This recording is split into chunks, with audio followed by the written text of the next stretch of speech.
فتمثل لها بشرا سويا.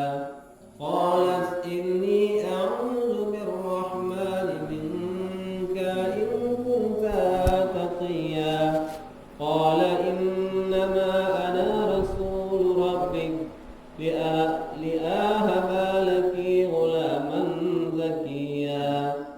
قالت أنى يكون لي غلام ولم يمسسني بشر ولم أك بغيا.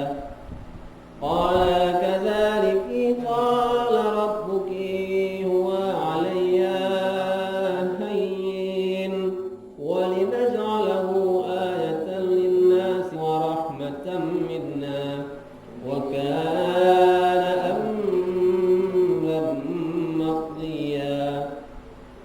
فحملته فانتبذت به مكانا قصيا.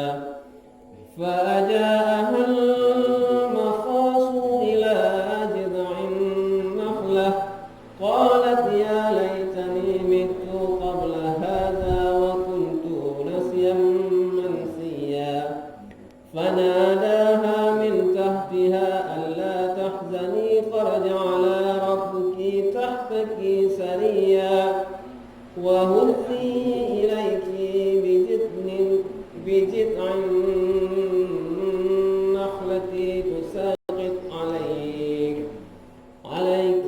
رطبا جنيا.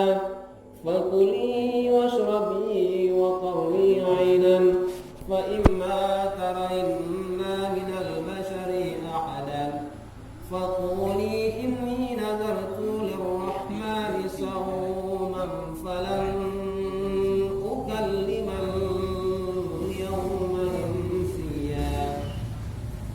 فأتت به قومها تحمله قالوا يا مريم